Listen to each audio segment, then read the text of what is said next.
All right, so the Second Great Awakening, why did it happen?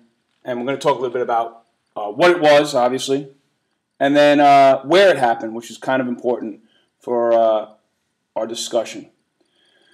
All right, just like the First Great Awakening, it's going to be a religious revival. When we talked about the First Great Awakening, we were just talking about the idea that you had a choice whether or not you wanted to be born again. Remember, we talked about Jonathan Edwards, George Whitefield, Sinners in the Hands of an Angry God with the spider. Remember the spider? Remember the spider? All right, so the First Great Awakening was a religious revival that started in America. And the Second Great Awakening also begins in America, and it has a lot to do with what we talked about earlier, the market revolution. All right, so why did it happen? Well, a couple of things. A few things, actually.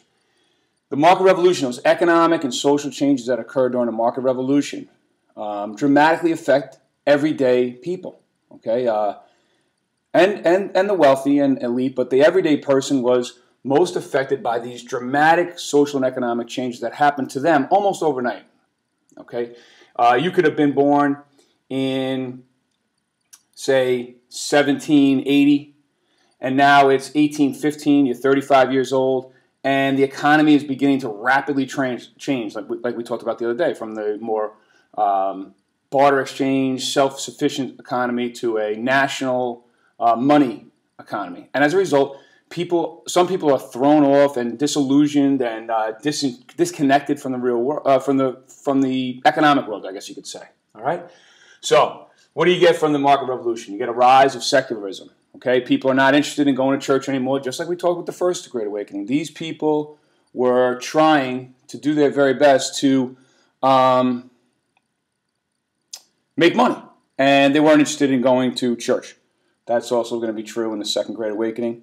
All right, people are interested in making money, and they're not going to church. So church membership is down, and the churches can't keep up with the population growth. They can't keep up with the spreading of the population, right? You can't have a church in every area because people are spread out all over the place, along the Erie Canal, out west.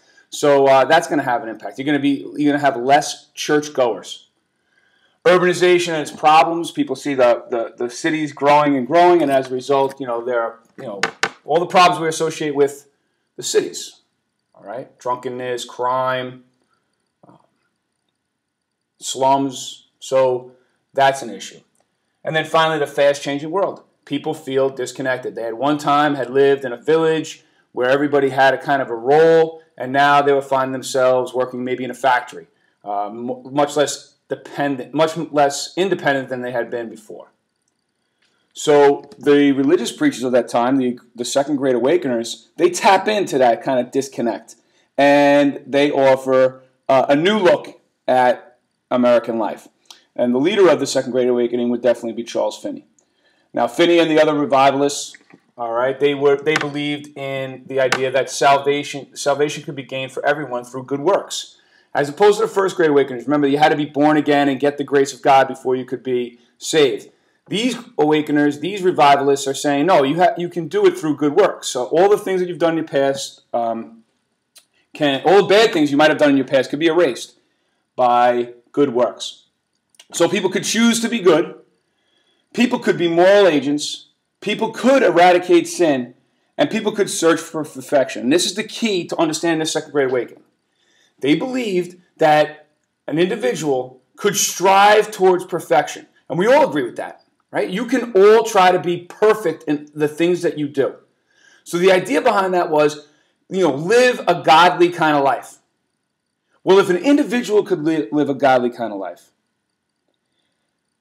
could he or she, important she, because many women are part of the Second Great Awakening. When you look at the images, you're going to notice that. If they could lead a godly life, then others could as well, obviously, right? Because we're all human beings. So the idea then became that we should also strive for godliness or holiness or perfection, that was the word, perfection in our society. And they looked around their society and they said, man, our society is not perfect in any way. There's so many things that are going wrong as a result of these massive economic and social changes that maybe we should go out and try to fix them. So that idea of perfectionism is so important. So you have these social and economic changes, And then all of a sudden, you have this rise of a religious movement that believes in perfection and perfectionism and trying to strive for it in the individual, and then obviously to take it one step further to society. All right? So this provided a foundation to cure the social problems of the country. So an example would be, like we've talked about already when we did the Whiskey Rebellion, alcoholism was a big problem in the early republic. So if you could stop drinking as an individual, you could do it on your own, you could help to get others to stop drinking as well. So it's the beginnings or the origins of the antebellum reform movement, the reform movements that spring up right before the Civil War. And we're going to talk all about that and the idea of all these different changes that are occurring where people are trying to search for a perfect society or create a perfect society. Where does it take place? Well, it takes place in the commercialized rural areas of the Northeast. Right along, I guess you could say, the corridor, and it's important to think geography, the corridor from Buffalo through Albany, right where the Erie Canal was. And people had moved out there, and they were spread out, and there were some villages and things, and things were really changing out in that area.